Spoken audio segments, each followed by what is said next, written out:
Ya, Assalamualaikum warahmatullahi wabarakatuh. Waalaikumsalam. Jadi hari ini kelas Kamis ya, Kamis pagi ya. Gantinya hari ini ya, Senin. Nah, kalau besok kan libur, kita kuliahnya gimana? Susah gantinya ya. So, besok kita kuliah online aja ya, Kamis ya. So, gantinya saya hari Jumat penuh seharian ya. Kamis, Selasa nggak bisa, Senin, Selasa nggak bisa. Minggu depan udah kuliah terakhir ya, kuliah terakhir.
Jadi kita bahas mengenai ini hari Senin tanggal 23 Mei 2022 sebagai kuliah pengganti hari Kamis pagi minggu lalu ya, karena saya ada ujian.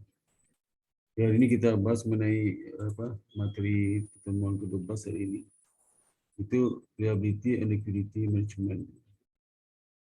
Jadi kalau di aset dan liabilitas, aset liability management ALMA, di judul liability management. Jadi kenapa ini penting dikelola di perbankan? Karena perbankan itu operasinya berdasarkan kepercayaan masyarakat. Kepercayaan masyarakat dia nggak bisa beroperasi. Itu dia menjaga betul kondisi likuiditas bank itu. Dan juga likuiditas itu dia sudah tak ada aturan mengenai giro wajib minimum. Jadi meskipun likuiditas itu sangat penting, tapi ada jumlah cash yang tidak boleh diambil bank itu sekian persen dari giro achievement. Yang kedua, dia betul harus memanage dana pihak ketiga, apa risiko dan apa pengendapannya, risiko dan sebagainya. Sehingga ada trade-off risk and return untuk aset tersebut ya. Nah, hasil liquid yang terlalu banyak juga tidak bagus ya. Hasil banyak berarti revenue berkurang, pendapatan berkurang. Tapi kalau aset liquidnya sedikit juga tak bagus. Jadi risiko likuiditas jadi naik ya. Dan bisa menimbulkan rasa ketidakpercayaan masyarakat juga terhadap perbankan itu. Nah, kisah sedikit yang banyak ditanamkan semua pada instrumen investasi lain, termasuk kredit diberikan, harus dijaga betul itu.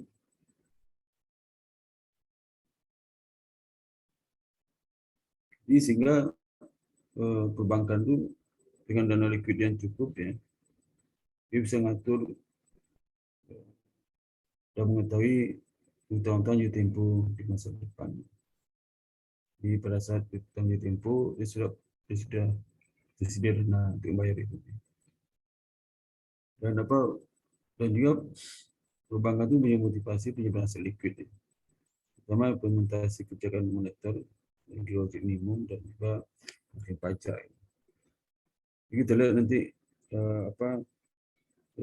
liquid management dan liquid asset management, pengelolaan aset liquid, dan komposisi portofolio aset liquid, dan trade-off return risk bagi aset liquid, liability management, pengampilan struktur hutang.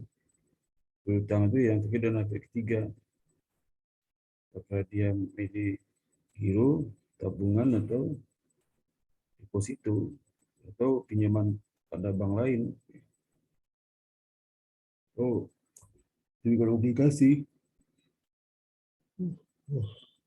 juga panjang.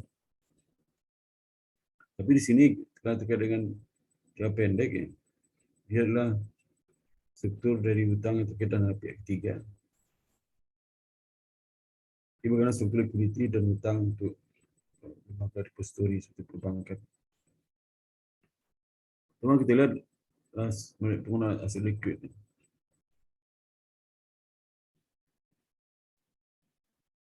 Jadi seperti saya jelaskan di awal tadi ya, ketika risiko likuiditas dapat dihindari dengan memegang aset liquid yang tinggi cukup. Tapi cenderung return dari dan interest earning-nya jadi rendah. Karena kan kalau aset liquid tinggi kan banyak dana yang tidak bisa dilempar ke masyarakat untuk kredit diberikan dan juga kepada investasi pada suatu harga turun ini. Jadi kalau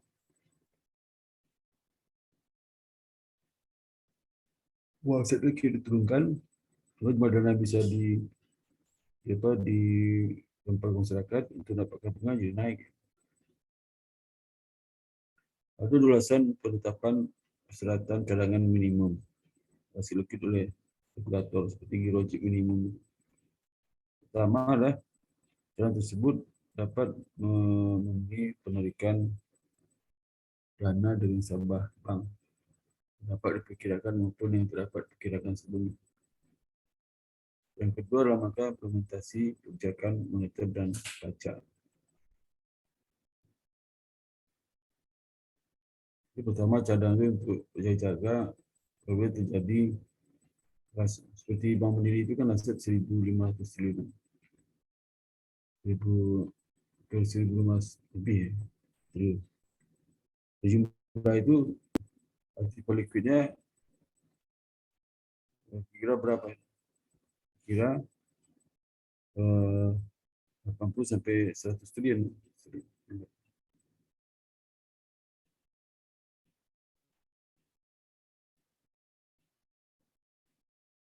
Itu digunakan kalau dia video penelitian masyarakat, dia sudah ada dana 80 sampai 100 di Indonesia. Digunakan di itu. Juga bagi indikator kebijakan moneter, kan. Moneter pertama melihat jumlah peredaran uang. Kalau jumlah peredaran uang terlalu banyak, maka akan meningkatkan giro achievement itu dinaikkan. Saya tersedot. Kalau uang beredar ditambah, ya wajib minimum ini dikurangi.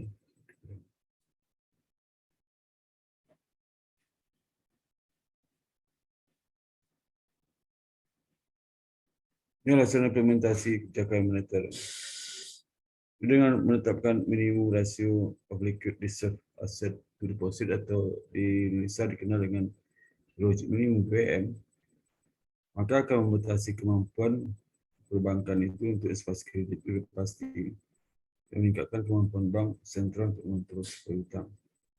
Jadi ya, satu sisi bank komersial itu dibatasi dalam ekspansi kredit karena ada logik minimum. Yang kedua, bank sentral itu bisa mengontrol uang masyarakat.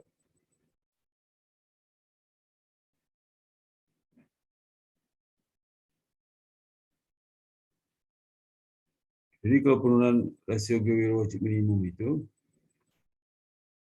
maka perbankan itu akan mengurangi penyimpanan aset likuid. Jadi rasio turun sesuai dengan minimum. Karena bank itu pasti berusaha rasio jumlah dana dari perbankan itu lebih kecil, bisa kita lakukan semua. Kalau rasio wajib minimum dinaikkan, ya, maka bank itu harus mencari tambahan dari aset likuid, dari jumlah nasabah simpanan yang wajib minimum naik. Saja ini masuk kepercayaan juga terhadap masyarakat.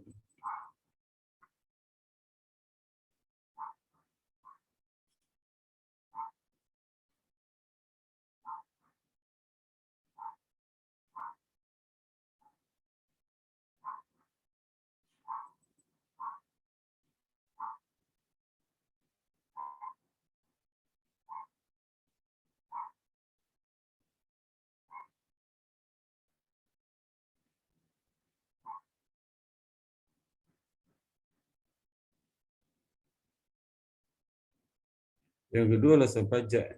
Kenapa perbankan itu mempunyai penyimpanan aset likuid. Itu penetapan minimum rasio wajib minimum ditujukan pertama, ya, untuk menekankan lembaga perbankan untuk menginvestasikan dana dalam sistem keuangan pemerintah kepada sistem keuangan swasta dan dapat meningkatkan keterampilan pajak.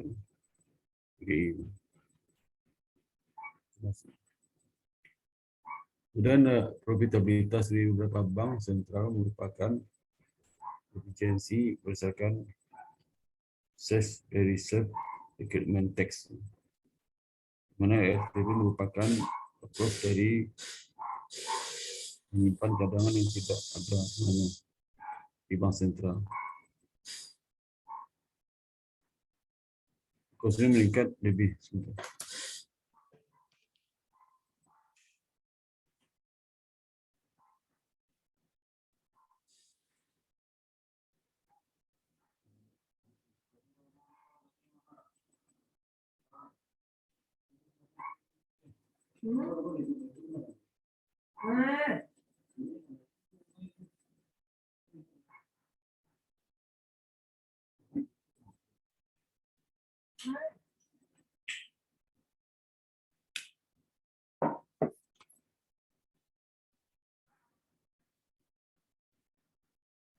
Jadi Reserve Recruitment Tax merupakan kos dari penyimpan cadangan tidak ada hubungan di bank sentral. Posisi meningkat diberlanjut bila inflasi menurunkan nilai purchasing power saldo cadangan.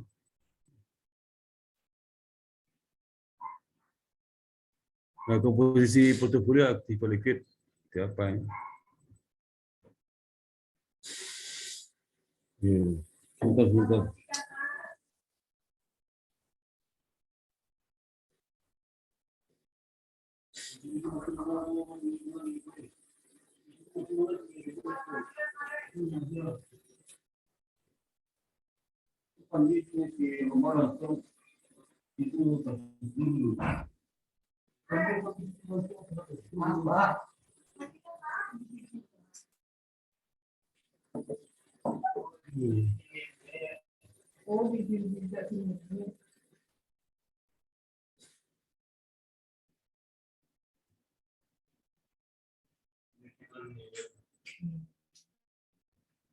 Di komposisi portofolio aktif liquid, lembaga keuangan antara cash dan sekuritas pemerintah juga dengan pertimbangan earning dan melihat jenis minimum liquid asset reserve requirement dari bank sentral.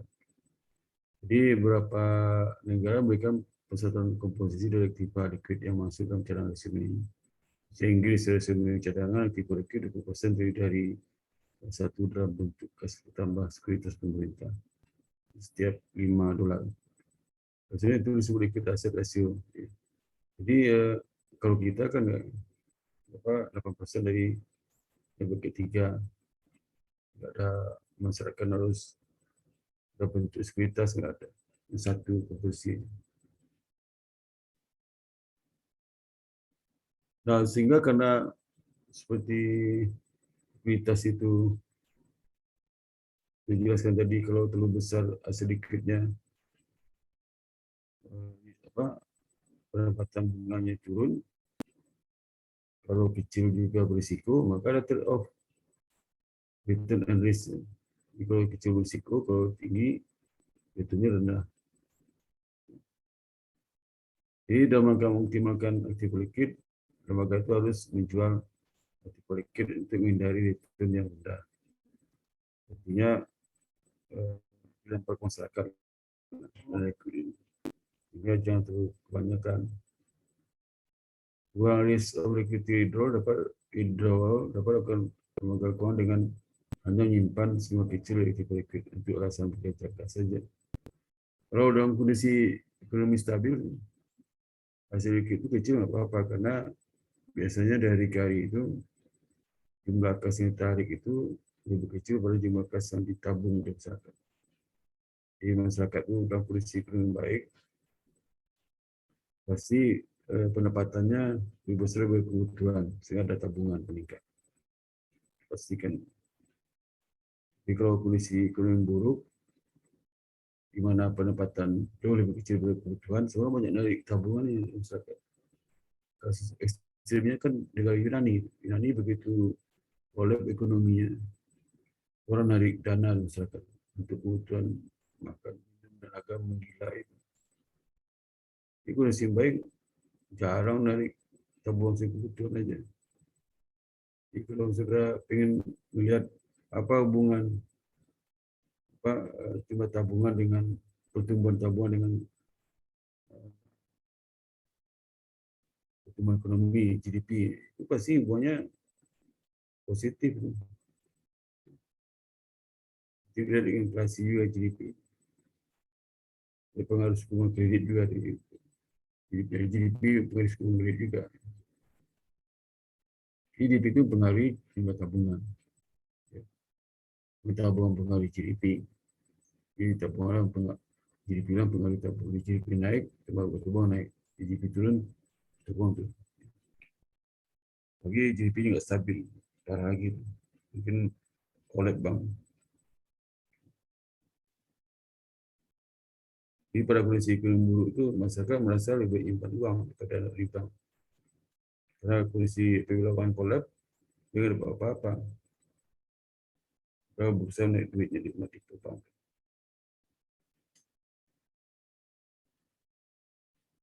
Di problem manajemen liquid asset, reserve, cadangan masih liquid, dalam story di Amerika,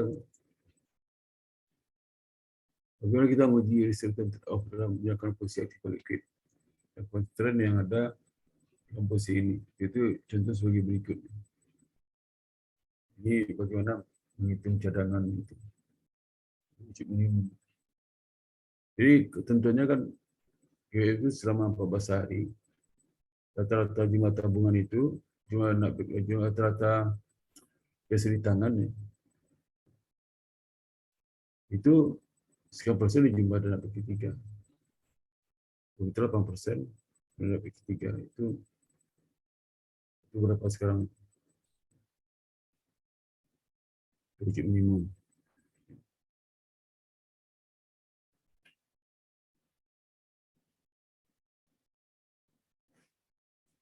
Cari di Google ya, berapa hasil minimum sekarang. Jadi ketentuan seperti ini. Target minimum cash reserve terhadap net transaction account lah sebagai berikut ya. Jadi nanti ada forecast sama cash deposit. Jadi kalau seandainya net ketiga itu 5,55 juta, maka jumlah GWM-nya 0. Itu kita diberikan. Dan di atas 5 juta, 5,5 sampai 42,8 itu 3%. Di atas 42,8 itu 10%. Wajib minimum. Jadi kalau dia punya 42,8 juta,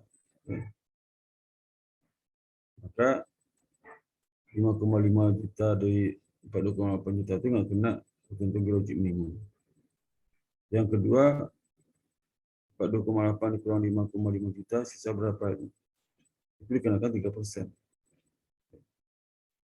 Kalau uang hanya 42,8 juta, berarti kan 0, 42,8 juta, berarti 10%. Jadi kalau jumlah uangnya apa, 50 juta, berarti masih ada 50 juta kurang 42,8, dapatnya 7,2. 7,2 juta dikenakan 10%.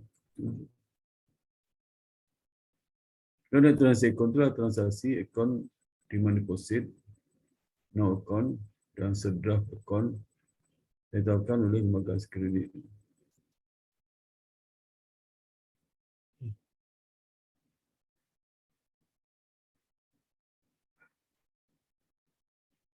Itu demand balance yang berasal dari negara Missouri di Amerika dan ditemukan dalam proses penagihan. Nah, dari sini pertama kita lihat bagaimana kita menghitung cadangan selama periode deposito Missouri. Yang kedua nanti berapa target reserve recruitment yang harus dijaga setiap periode. Target cadangannya. Yang pertama kita lihat bagaimana menghitung antara reserve recruitment harian. Jadi misalnya manajer bank itu mengetahui bahwa net transaction account bank tutup setiap akhir hari ke-14. Nah, selama 14 hari itu rata-rata saldonya. Saldo dari net transaction account itu saldo dari data ketiga itu. Itu lihat di tabel ini. Misalnya kan total saldo kan kalau cari 890 saldo ini saldo hari pertama berapa? Bisa saldo hari pertama 100, saldo hari kedua 200, ketiga 400, total berapa tuh? 100 tambah 300, 400, 800, itu masuk saldo, total saldo. Kalau dibagi 14, berapa rata-rata saldo selama 14 hari itulah 130,7 saldo. Nah, 357 itu berapa wajib minimumnya? Total saldonya ini 350,7. Berapa wajib minimum setiap bank? Baik, itu tentang tadi ini. Jadi 5,5 juta cukupkan lagi. Bentar.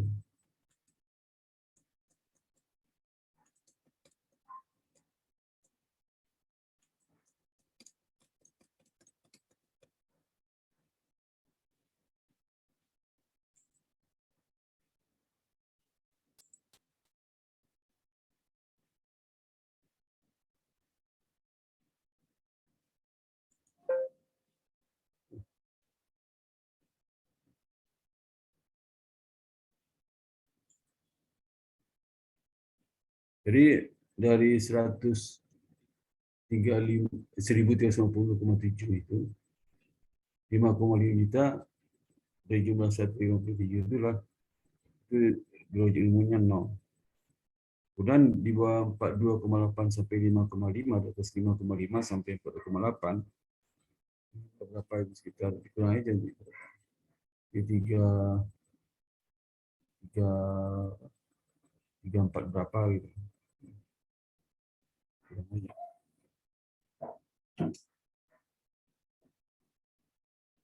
Nah, 37 berapa? Itu dikali 3%. Tentuan seperti itu. Geologi ilmu 1.119. Di atas 42 sampai jumlah rata-rata 130,7 dikali 10%, dapat 130 di 90. Jadi reserve cadangan yang dipegang oleh perbankan itu, ya, itu 131,9. Cadangan seperti total cadangan harus dimiliki. Hari seperti ini. Ya.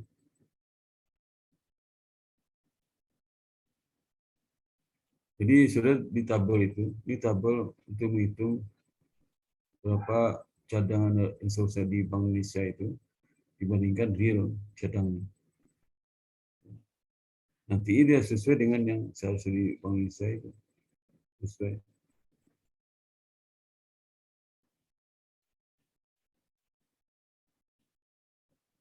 Di kolom pertama itu tanggal.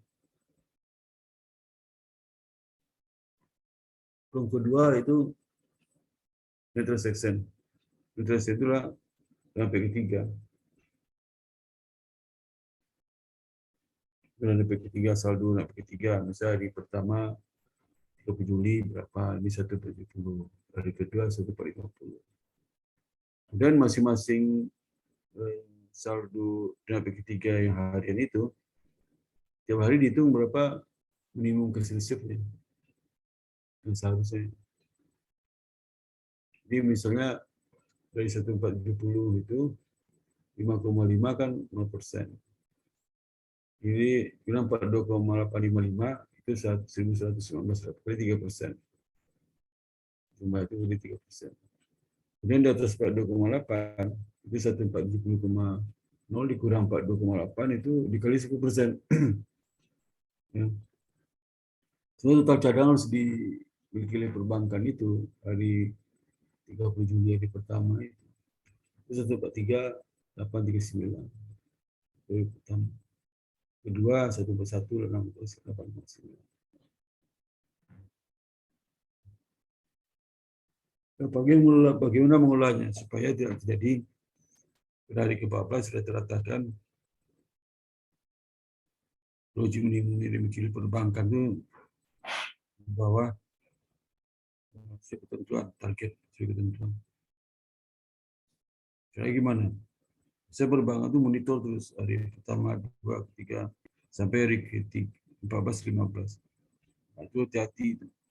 Karena bank itu melihat hari 13 itu berapa dana harus ditambah agar logik minimum rata-rata di hari ke-14 akhir itu sudah cukupi ketentuan tarif yang persen dari nanti ketiga.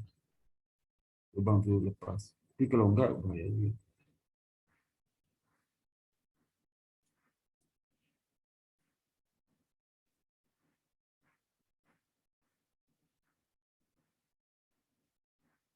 Kita lanjut lagi ya. Jadi transaksi itu. Kemudian sampai mana nih? Sampai itu total wajib minimum ya hari itu. Saya boleh totalkan ya.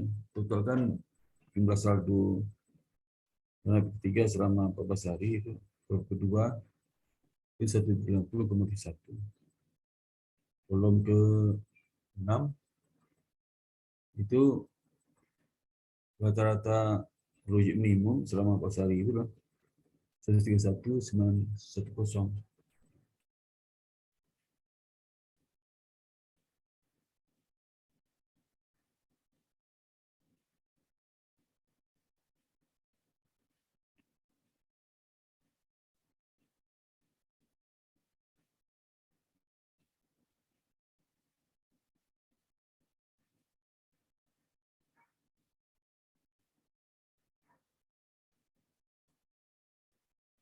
Nah, sehingga dari jumlah itu ya, berapa jumlah case yang ada di perbankan, case itu berapa? Misalnya di pertama itu wajib minimum harusnya kan 143.639. Case ada 30. Berarti deposit asal di Bank Indonesia harusnya 113.839 harusnya cukup untuk berlaku. Tapi faktanya cuma 98.000. Itu pun enggak, karena kan dia nanti rata-rata harian ya. Kalau di pertama. Pokok Bank Sentral itu nggak mau tahu berapa saldonya, yang penting selama 14 hari itu saldo rata-ratanya menunjukkan sama dengan ketentuan berlaku. Itu contoh misal dari kolom 8 itu. Kalau di default itu kan ditotalkan juga dapatnya berapa di default itu, pakai seri tangan macam-macam. Nah itu 1846746 dibagi 14 dapatnya 355 dibagi 14 dapatnya 25,36. Sedangkan rata-rata deposit itu harian ditotalkan dulu jumlah saldo deposit hari pertama, kedua, ketiga jumlahkan dibagi 14 dapatnya 106.553. Totalnya itu 1491746. Ditambah dengan total forecast sama dengan 1846746. Nah, kemudian fakta saldo di BI dari lembaga perbankan itu belum terakhir. Harusnya 113.839. Tapi saldo cash ada di bank, harusnya di bank sentral saldonya 113.839 di hari pertama. Tapi dia punya 98. Sehingga begitu sampai di hari ke-10, hari Senin, dia boleh meningkatkan jumlah deposit di Bank Indonesia. Tingkatkan.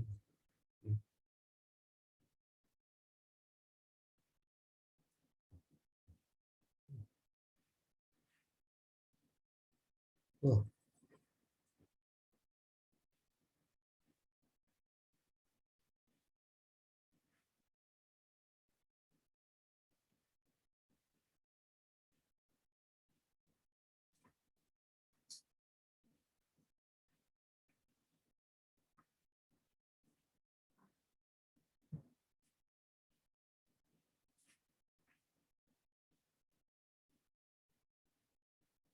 Jadi strategi dari manajer itu, ya,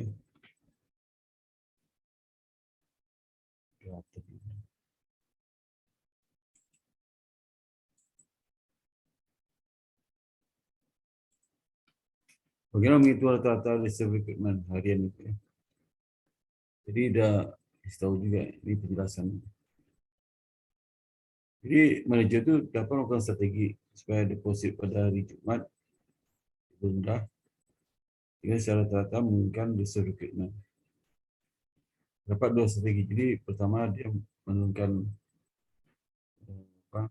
menurut ketiga supaya lebih rendah wujud minimum. Kalau wujud minimum dapatnya 80% di jumlah ketiga kan. Ketiga diturunkan jumlahnya. Lalu strategi yang menurunkan jumlah sampai ketiga. Pertama kan hari itu weekend game kan.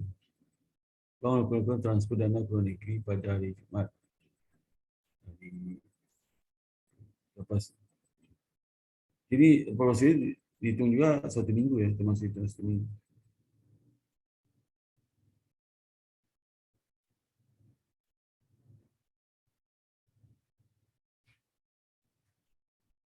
Jadi transfernya kurang lebih di Jumat ya. Kalau mengurangi deposit kan cuma turun, dan ketiga turun. Sehingga bisa mengurangi wajib minimumnya. Kalau di awal periode berikutnya, yang 14 hari berikutnya ditarik lagi. Bagi dana. Itu strateginya. Yang kedua lah, dengan menawarkan customer sweep account. Jadi di mana untuk akun-akun yang sebesar itu mereka account. Jadi akun yang tidak aktif ya, tidur. Jadi nanti dia pindahkan ke akun lain. Siapa tu? Ah, jatuh di atas, kita lihat di hari apa? Ini. Di atas minimum artikel itu yang harus dipegang tadi itulah 31 9,9 kan. Satu harus pegang. Hmm. Sedikit. Pegang ini satu. Di grup Polri sudah ada 5,36 rata-rata. Sisanya itu di Bank Indonesia. Di Bank Indonesia saldo harusnya seperti 106,553. Kemudian caranya dia kan genjot di hari Senin dan hari Selasa. Jadi di hari apa? Jumat, Jumat, Sabtu, Minggu, Jumat, Jumat, Sabtu, Minggu 3 hari itu turunkan itu saldo. Turun. 2 kali itu kan 2 kali Jumat, Sabtu, Minggu 2 kali. Tanggal 1, 1, 2, 3, kemudian tanggal 8, 9, 10. Nanti naik lagi. Nah, ini dapat mengumumkan wajib minimum, wajib minimum.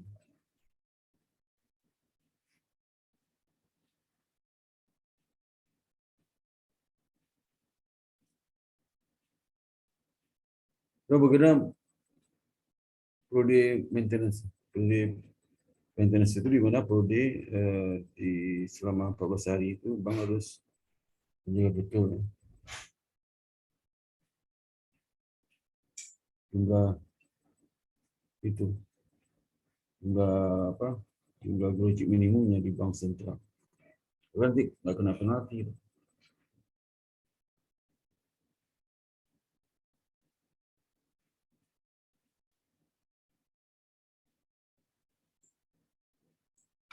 Oh. Di contoh di atas, kita telah menghitung rata-rata minimum cadangan cash yang diserahkan bagi bank ABC tersebut.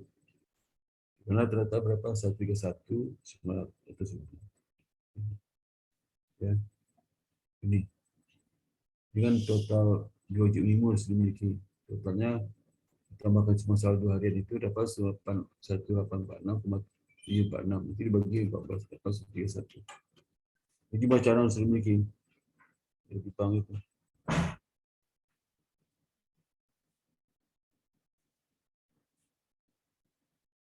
Jadi jumlah cash yang harus dijaga oleh bank itu agar 1,9 rata 90 hari itu disebut dengan maintenance period, periode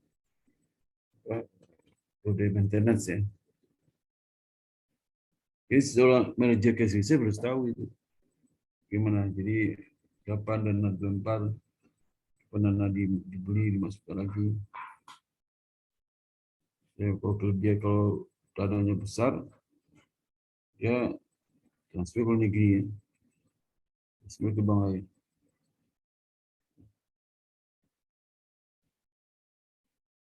Rumah ke luar negeri, mereka ketahuan juga dikirim.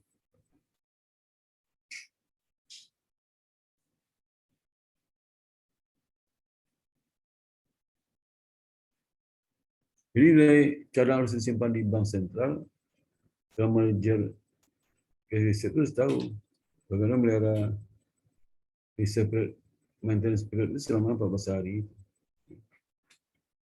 Supaya nanti jangan sampai terjadi jumlah rujuk minimumnya di bawah itu yang besarkan. Jadi juga setuju komponen forecast dari target reserve. Jadi tabel itu 25,36 juta. Data seluruh target harian untuk deposit di bank sentral adalah 106,552. Total kan 101,99. Nah, forecast harus tahu apa saja forecast.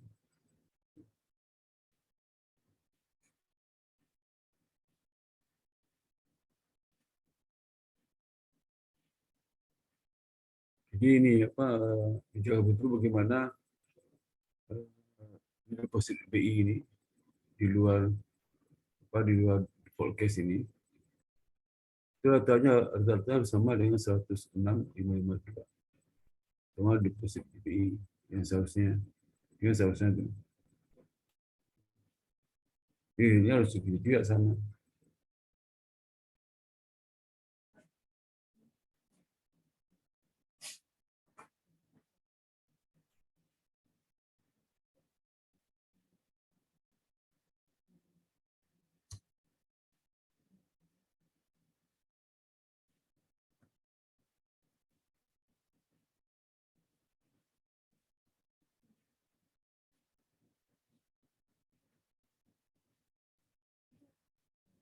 Kemudian ada overshooting dari set target. Kalau ada shooting itu targetnya bisa satu tadi ini ya, targetnya kan 1652 ya, tarian. Rata-rata dulunya bukan 106, bisa 100.000 ya. Jadi ada shooting. Di atas itu overshooting.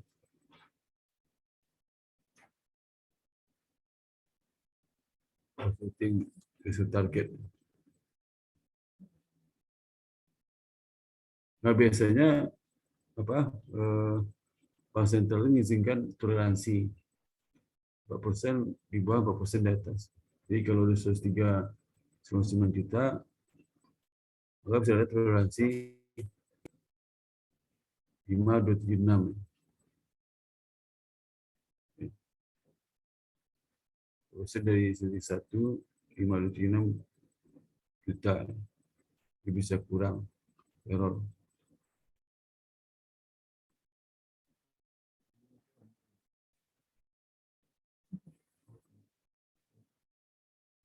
Jadi jika kondisi defisit dalam periode 2 minggu, jadi toleransi itu maksudnya kalau kurang nanti bisa diterangi di periode berikutnya.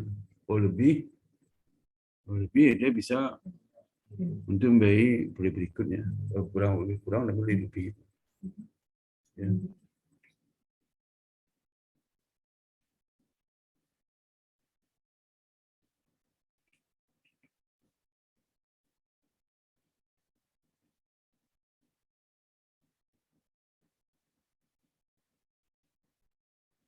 Di dalam penetapan terendah, manajer dia harus menimbang beban eksplisit dan implisit dari setting potensi lebih ini.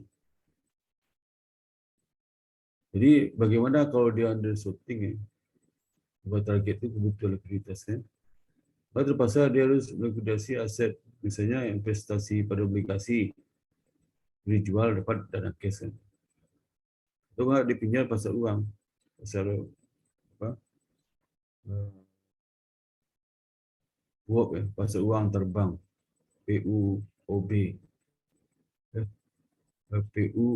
PUAB, pasar uang terbang atau PUAP misalnya. Ini bisa redaksi seperti itu. Nah, kalau dia jadi kelebihan overshooting, ya, misalnya targetnya 130, dia memiliki 138 kelebihan. Nah, bisa dijual cadangan itu dengan menambah investasi pada sekuritas atau melempar dana ke kredit diberikan seperti itu.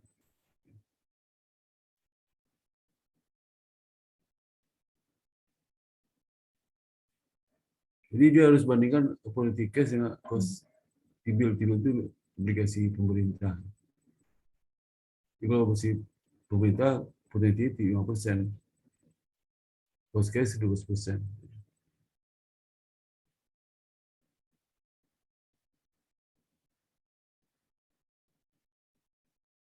Dia harus dipertimbangkan kelebihan itu di T-bill ya.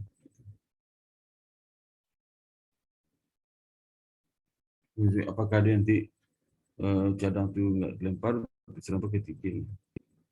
Karena nanti harus yang liquid juga. Nah, jadi begitu mula cash itu likuiditas di perbankan itu seperti mula hati-hati lah.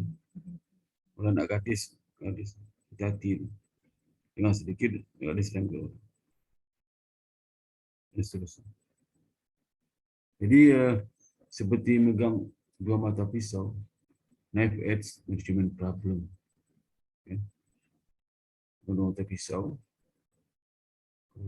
terlalu keras nariknya luka. Hati.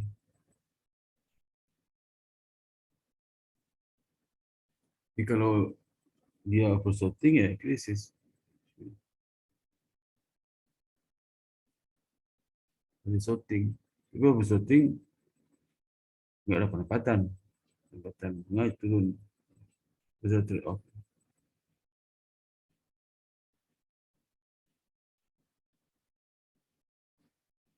Kemudian yang keempat, pengelolaan likuiditas, reliability management. Likuiditas dan manajemen utang adalah saling berhubungan. Hubungan itu. Likuiditas kan aset liquid. Liquid itu berhubungan dengan pengelolaan dari dana pihak ketiga. Liquid itu sumbernya. Apa ditolak? Bank itu maunya saya liquid itu jangan dalam bentuk cash. Dalam bentuk kredit semua biar pendapatan meningkat.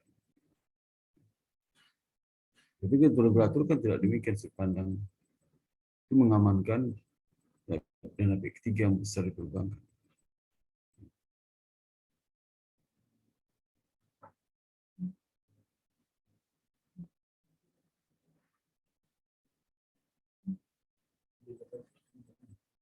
Jadi bagaimana kelebihan penggunaan purchase fund dalam struktur utang?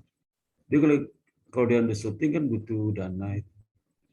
Dia bisa atasi dengan pertama jual aset liquid, dapat jual aset. Bisa aset pada investasi sekuritas dijual dapat cash. Cash itu bisa memenuhi undershooting ya. Okay. Kalau kelebihan dia bisa juga minjam di pasar uang. Kalau kelebihan dia overshooting, masalah kan dan liquid lebih itu mau divestasi yang kemana, sebagai yang mana, ya.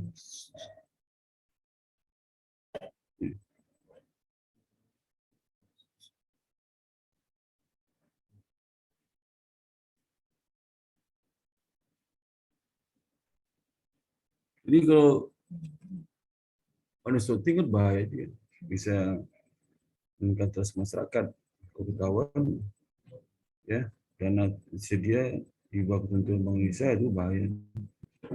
Bisa bank ini kena penalti karena logik menimbulnya di bawah ketentuan apa sih heboh. Saya bank kan diam, dia sedang saya keluarkan. Bagi direksinya, di gimana di tempat besar ini, saldo rata-ratanya dua GWM, ini bahaya. Itu dicarikan investor baru. Jadi kan apa? Investor dana nanti dia tanamkan di hari terakhir, nanti besok tarik lagi. Nanti ngamankan hari terakhir.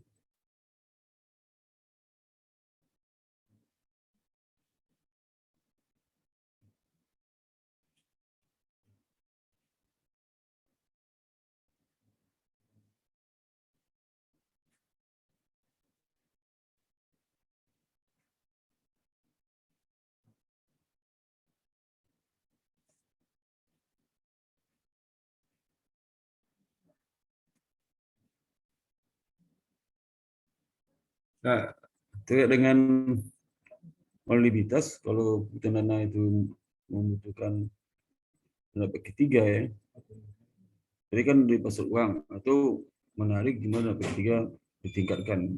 Ya. Maka nanti ada permasalahan terkait dengan harus bisa melihat aspek funding risk dan funding cost.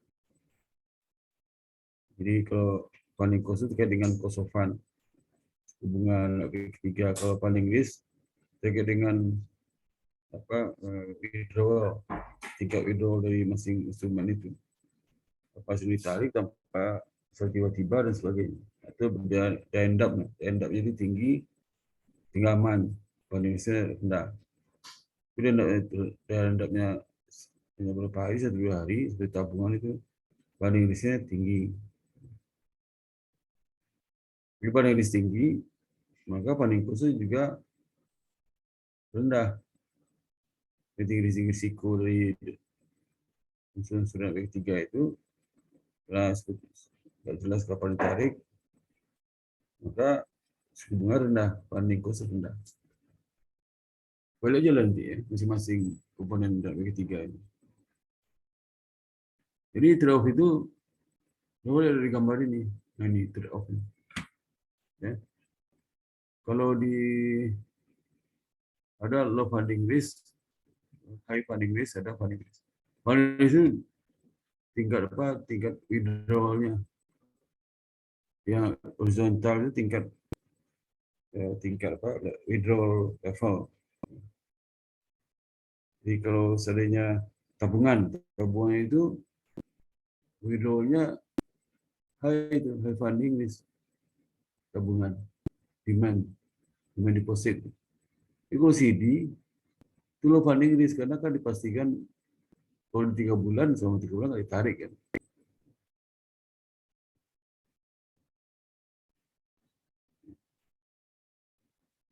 Tapi giro itu funding risk, risikonya ada. Ya.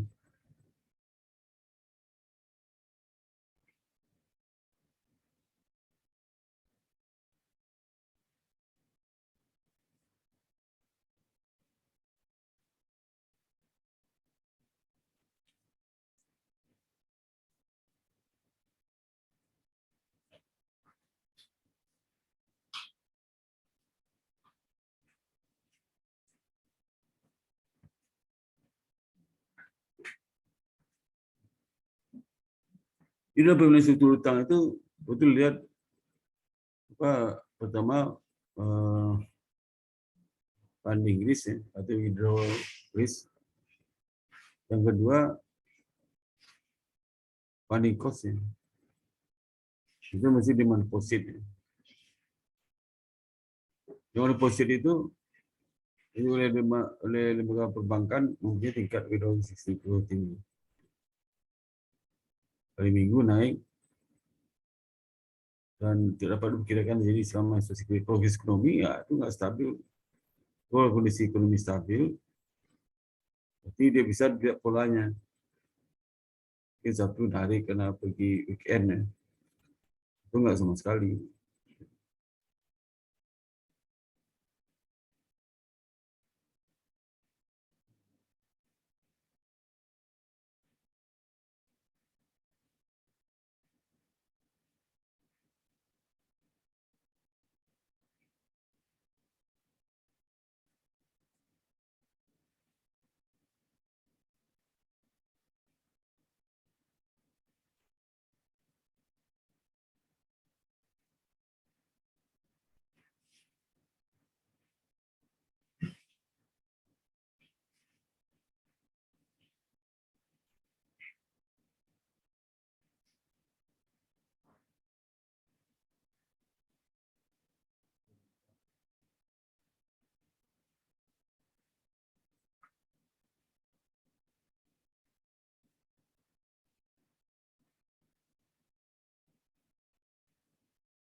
Dan kosnya kos di demand deposit itu.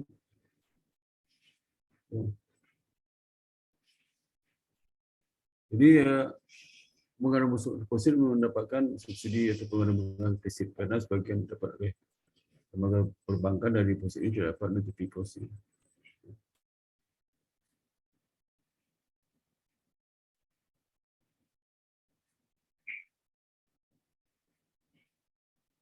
Khususnya rendah. Misalnya D itu membayar 15% untuk menggiring cek, tapi pembayaran fee hanya 10% per cek dikirim. Customer menerima subsidi 5 sen per cek.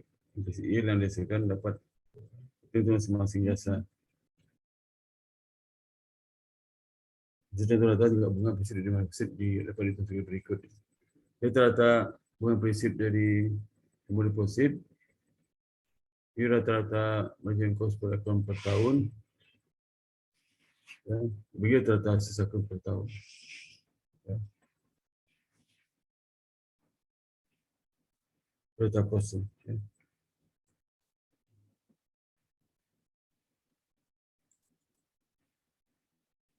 Contoh misalnya dengan kondisi di atas, misalnya apa?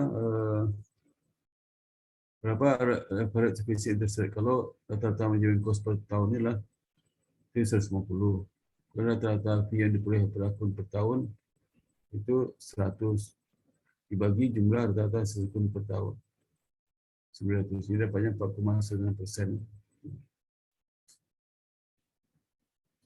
Dapat efek implicit interest rate. Ini kan cuma deposit ada tambahan cost dalam bentuk non-interest bearing reserve recruitment. Jadi yang harus disimpan di bank sentral. Kemudian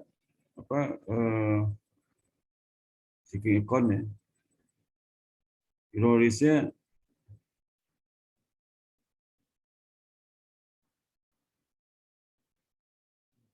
ini sejak tahun 80-an di Bank Amerika telah dapat menawarkan checkable deposit yang berbunga dapat tarik sebagai permintaan.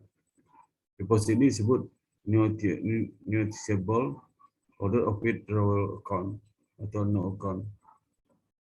Terutama instrumen dengan demand deposit tradisional lah. Instrumen ini misalkan kepada pemegang deposit untuk menjaga saldo minimum. Itu mendapatkan bunga. Bila saldo minimumnya besar, maka dia tidak dapat bunga. Kalau tadi itu enggak. Ada pembayaran explicit interest atau ekstensi minimum balance agreement membuat melakukan lebih risk dibandingkan dengan demand deposit. Jadi tingkat funding risk lebih tinggi dibandingkan demand deposit tadi.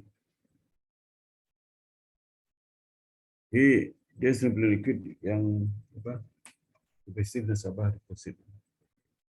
Karena bisa tarik suatu waktu.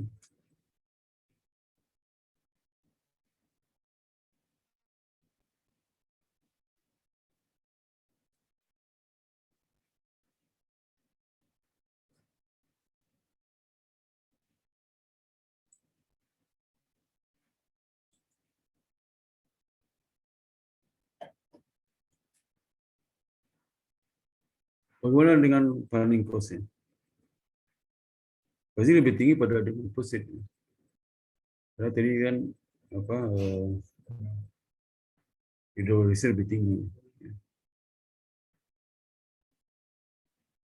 Ini funding cost-nya, funding cost lebih rendah, lebih tinggi. Jadi kalau dia itu hidro levelnya tinggi, funding cost lebih rendah. Itu negatif. Funding cost itu juga suku bunganya lebih kecil dibanding deposit.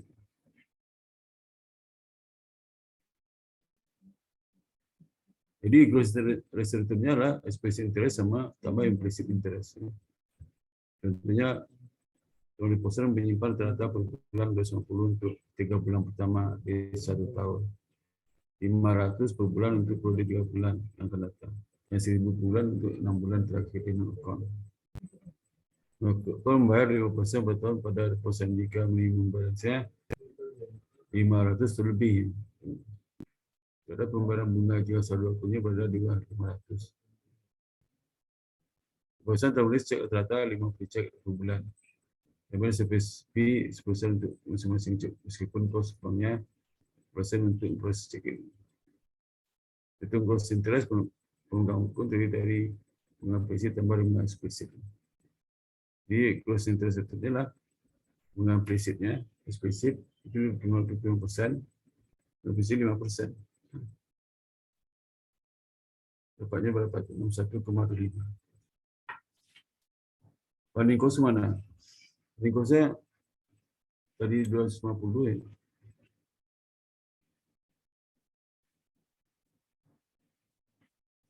Jumlahnya 500 menjadi 250 dan cek service fee telah turun dari 10 5 sen. Maka senternya lah 250 ya dikali 0,05 dikali 0,25.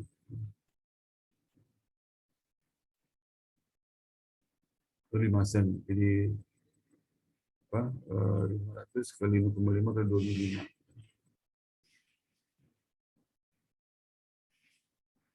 Lepas 94 kali 5. Disebut saving ya. Macam-macam itu. Sumber energi. Ini intinya dua itu. Dicek.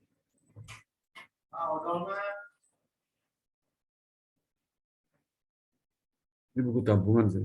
Tabungan kecil lagi. Intinya itu saja. Masing. Jadi ada berapa jenis liability perbankan, mulai dari giro, tabungan, dan sertifikat deposit, sertifikat deposit berjangka, no account, sumber lainnya. Seperti misalnya bank itu minjam dari bank lain. Waktu saya punya 6 bulan. Jadi funding cost lebih tinggi pada deposito. Kan jumlah besar kan, pastikan lebih tinggi daripada tabungan, giro, funding cost. Karena selama 6 bulan dia nggak bisa narik. Jadi withdrawal risk-nya rendah. Sehingga meningkatkan funding cost. Kalau itu nggak mau bank minjamkan. Di bank itu dapat untung juga kan. Jadi jumlah pinjam itu bisa tabungan deposito bisa per tahun 2,5%. Pasti kalau dia minjam ke bank lain di atas 2,5%. 6%. Itu 7%. Karena bank ini butuh dana, walaupun tinggi dia tetap ambil. Karena nanti masyarakat jadi nggak percaya lagi ke bank karena menikah likuiditas. Dimana pada hari itu jumlah penarikan dana pihak ketiga lebih besar pada jumlah yang masuk di mana tabung. Saya udah butuh semalam itu.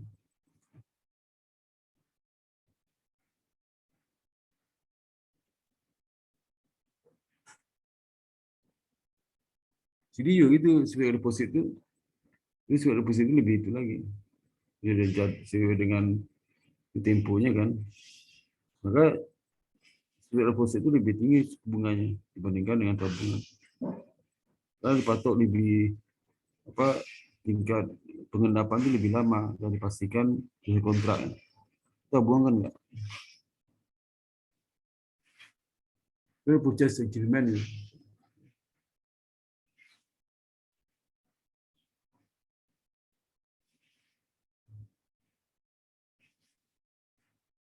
Terus lihat struktur likuiditas dan utang bagi lembaga perbankan di Amerika. Sorry.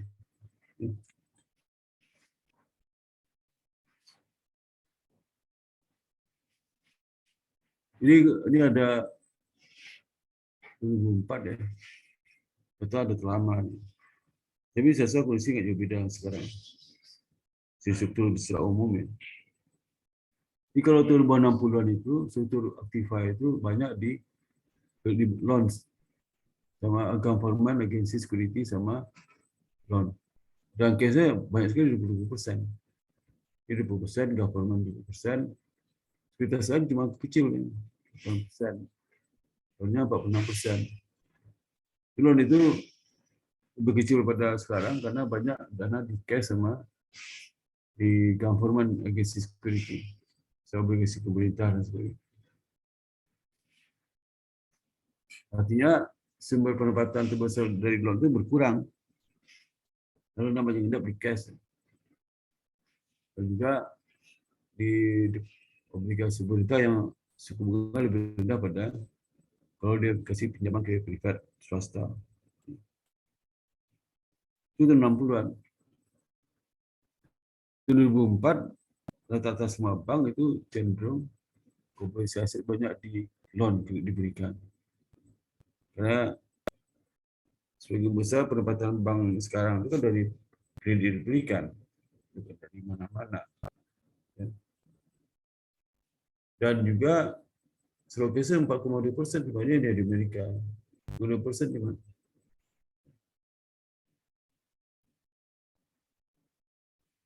Ini datanya bisa saya ambil juga di laporan BI itu. Ingatan tahun berapa? Mungkin tahun 70-an gitu. Datanya ada.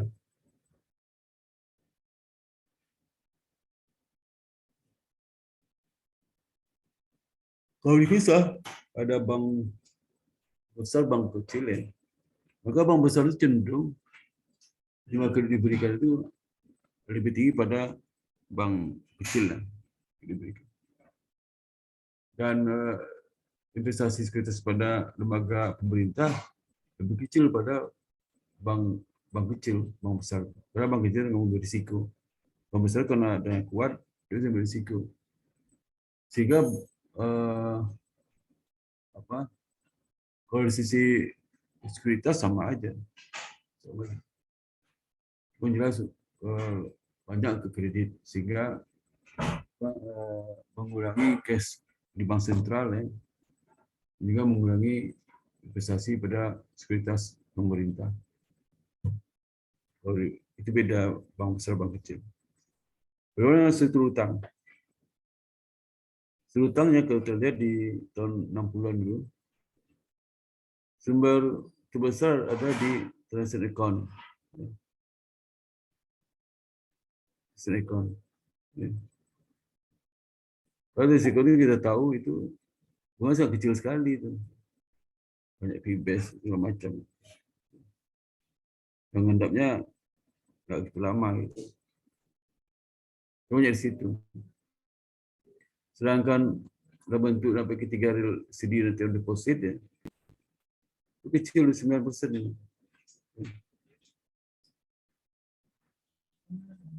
Kalau di 2004 keseluruhan bank itu banyak di retail CD dan term deposit 20%. Oh kita berapa? Sekitar 65% ya, sampai 70%. Dapat ketiga lebih tinggi lagi. Nah, apa keseluruhan bank kecil bank besar itu struktur liability-nya itu masih berbeda. Jadi kalau di bank besar itu retail dan deposit, kalau di bank kecil itu retail deposit lebih rendah sedikit, tapi menambah jumlah hutang di wholesale CD and term deposit 20,2. Kenaikan situ. Dari ekonomi juga naik.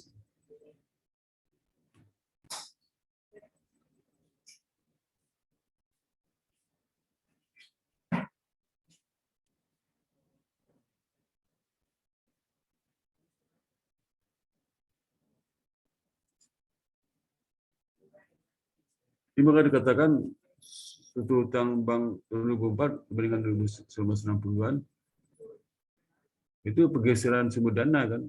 Tadinya punya udah tinggi, jadi transaksi account, deposit, credit saving dan deposit account. Kedua-duanya agak rendah sedikit.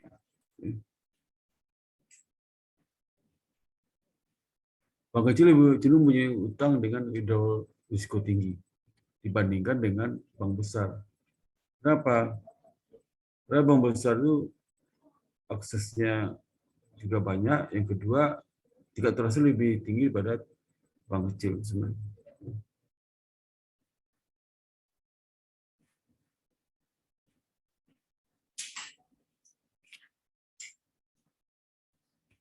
Makan, Bang. Yuk makan, Bang.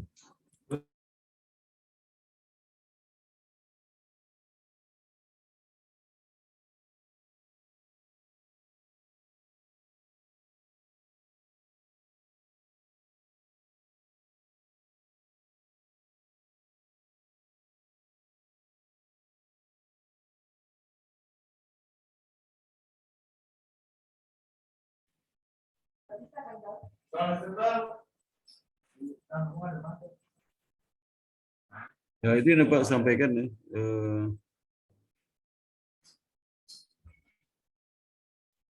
Pertanyaan seperti sini.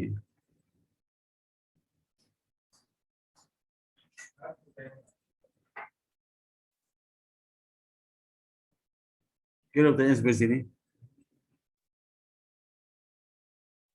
Ada pertanyaan? Belum ada, Pak.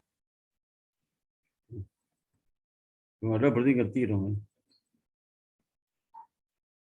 Oke, kalau nggak ada saya absen.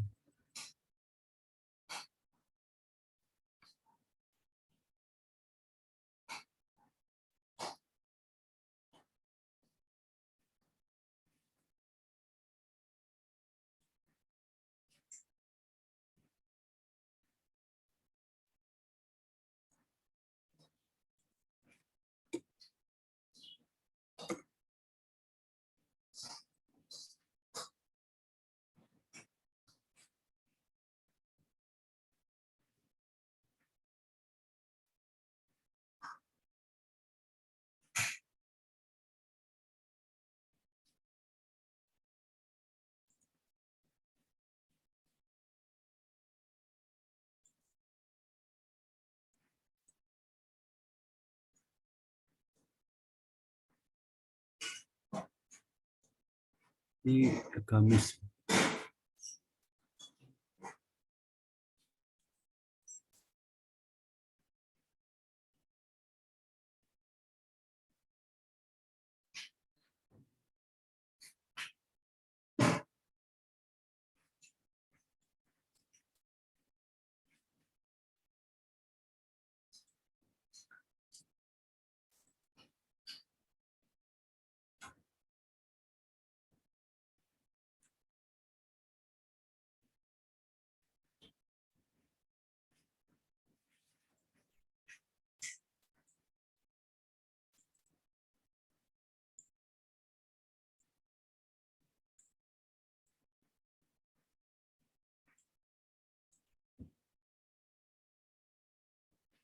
Lagi loading.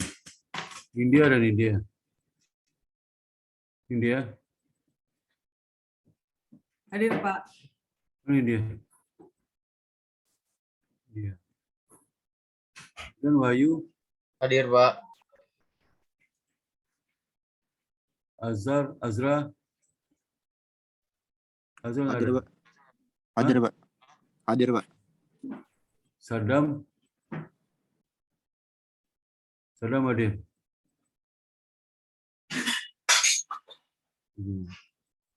Karena pengganti. Patrick mana Patrick? Hadir, Pak. Tika, Hadir, Pak. ada. Hadir, Pak. Juliana, Hadir, Pak. Siti, Jumiati. Hadir, Pak. Si Jumiati ini ketua BEM bukan? DPM, Pak. DTS apa tuh? Iya, Pak. DTS apa? Maaf, Pak. Sudah DTS apa? DTS. Ketua BEM itu bukan. Karena ketua DTS. DTS apa sih? DPM, Pak. Dewan Perwakilan Mahasiswa. Oh, DPM. Iya. Iya, DPM. DPM kok DTS? DPM. Iya, Pak.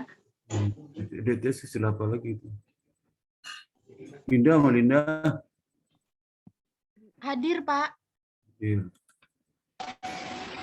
Devi, Hadir, Pak.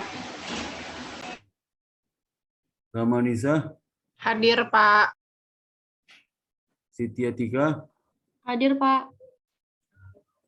kemudian si Fania, Hadir, Pak.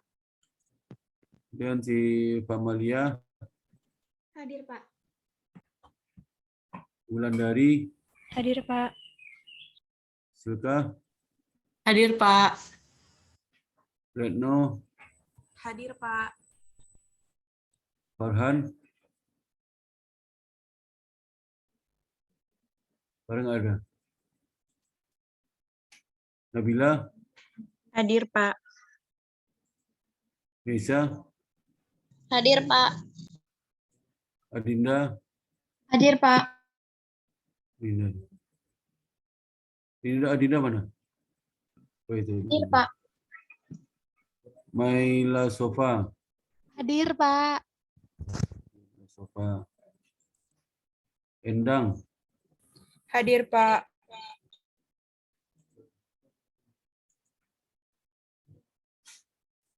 Ada pertanyaan nggak sebelum saya tutup, sebelum kita foto bersama? Pak, Ya, untuk silakan.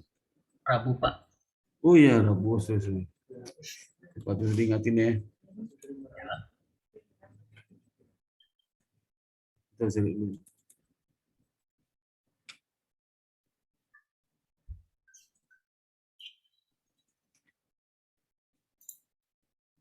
Rabu.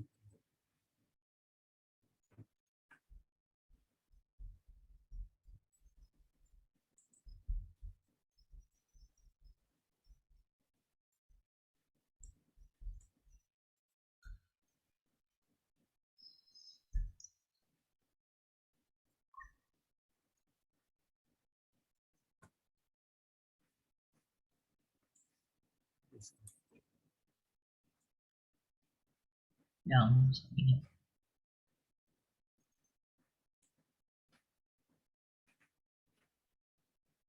Nomor berapa, Mas?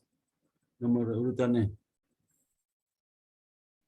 Halo, Berarti nomor 7, Pak. 7.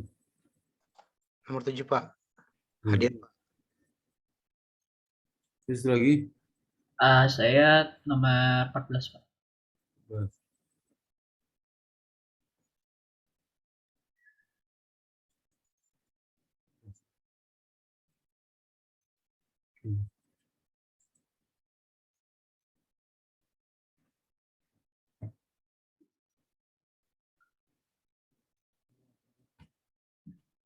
Makasih, Pak. Nah, kalau nggak ada pertanyaan lagi, kita tutup ya. Linda Lestari orang mana? Linda Lestari. Udah Endang? Saya 2 device, Pak. Oke. Saya hitung harus senyum ya. Oke. 1, 2, 3 ya. Nanti saya masukkan ke grup ya. Jadi dengan demikian ya, saya tutup kuliah hari ini. Alhamdulillah, dan kita habis besok usah libur ya. Kuliah aja ya, pagi ya. Saya susah cari gantinya sih ya. Cari penggantinya itu. Diganti lain sama aja, terganggu dia diganti. Oke, kita kuliah aja.